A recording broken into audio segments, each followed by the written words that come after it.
Okay? So you have some Edomites, or whom you may perceive Edomites, who have mixed with Israel, who may look just like Israel, or can look just like Esau. So we have to be careful to judge on the appearance. On the other hand, you have some full-blooded Edomites who have never mixed their blood, who can trace their blood right back to Alexander the Greek and all of his cronies. These are the rich families who make sure they keep their blood pure, which are Edomites. So still, you're going to have some Israel that look just like Esau. So we must be careful talking down to people whom we perceive are Edomites. That's another reason we try to stay away from the topic. Because you can't judge everyone because they look a certain way. You're going to have some brothers who think they're Israelites. And lo and behold, it may come out that they're Esau. So we have to be careful. Now, let me show that. Get Matthew the 13th chapter. We're going to round this up. Matthew 13. Right? And we're going to start at the 24th verse. Because while Israel was in a sleep state, when they lost their inheritance, they lost their heritage, excuse me. When they lost their heritage, they lost their identity and didn't know that they were Israel. During this period, something happened. We're going to show you.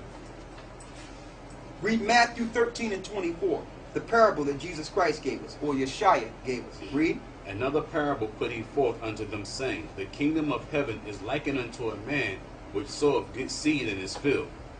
But while men slept, his enemy came and sowed tares among the wheat and went his way. So while the enemy slept, what happened?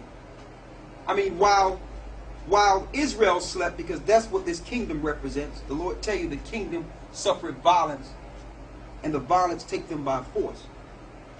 So while Israel slept, sowed tares among the wheat and went his way. Read that again. But while men slept, while Israel slept, what happened? His enemy came and sowed tares among the wheat and went his way. So the enemy came and sowed seed within Israel. So when wheat and tare are at the beginning growth, you can't tell the difference between the two. They look almost identical. But if you're not careful and let the tare grow with the wheat, what will happen? The wheat will come, the tare will get on the wheat and choke it and destroy your crops. To let you know that they sowed their seed while Israel slept. That's this parable. So while we were in slavery and didn't know who we are, didn't know who we were, Esau came and sowed his seed amongst us. And children sprung up. Read.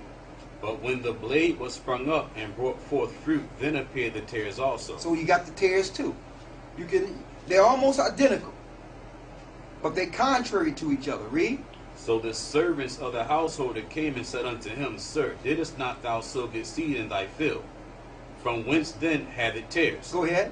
He said unto them, An enemy have done this. The servant said unto him, What wilt thou then that we go and gather them up?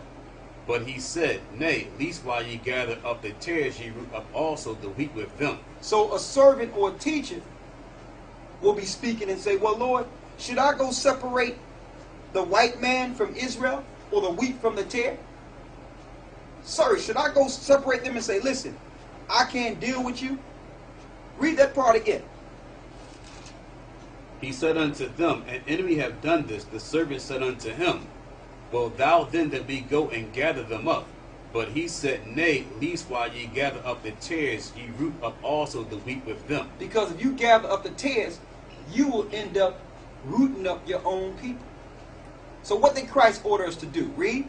Let both grow together. Let them grow together. I see some Israelites be telling people, well, listen, what was your father? What was your mother?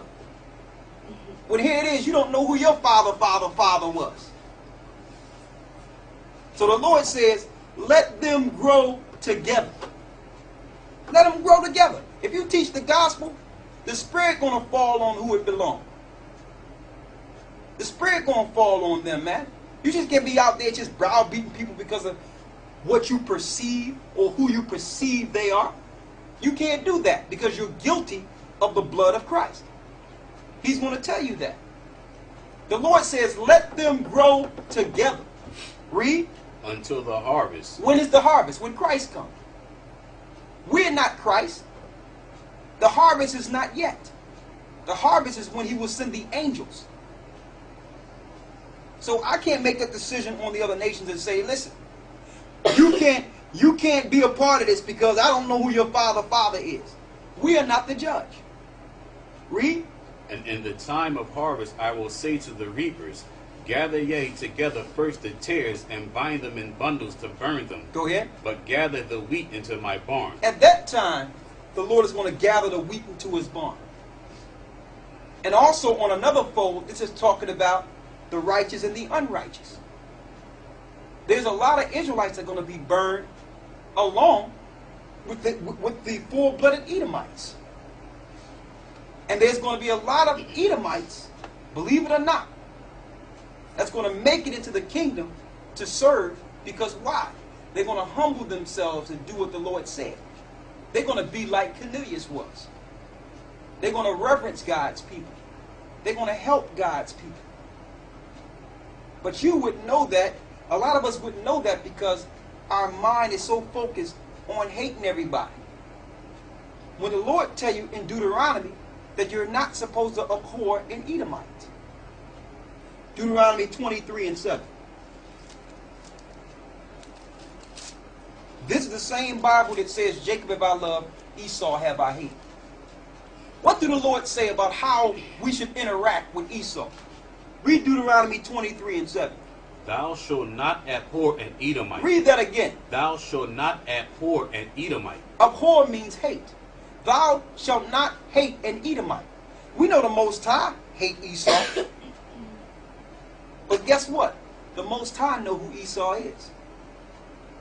He knows the Edomites that haven't mixed with the other tribes and the other nations. He knows who he's hating. So for us, we are not to abhor an Edomite. That means hate an Edomite. We're not the Most High. Read. For he is thy brother. Because he's our what? For he is thy brother. He's still our brother. We still came out of the same woman's womb. We still came out of the same woman's womb. That's still our brother. So if he want to hate us, we'll love him anyway. Read. Thou shalt not abhor an Egyptian. We can't hate an Egyptian either. Even though the Egyptians gave us 400 years of hard bondage. We can't hate them. Read. Because thou was a stranger in his land. Because through the fruitfulness of Egypt, the Lord called Israel into the land and it saved us. He used Egypt so that we can be here today. So that's being appreciative. You understand? That's appreciating the fact that they let us borrow their land for a minute. So we're not going to hate them either. Let me tell you, brothers and sisters, it takes too much energy to hate. So with that, we're going to say blessings. Zawada Ahaya Ba'Hashem Yeshaya. And through Christ, soon we'll see Zion. Shalom.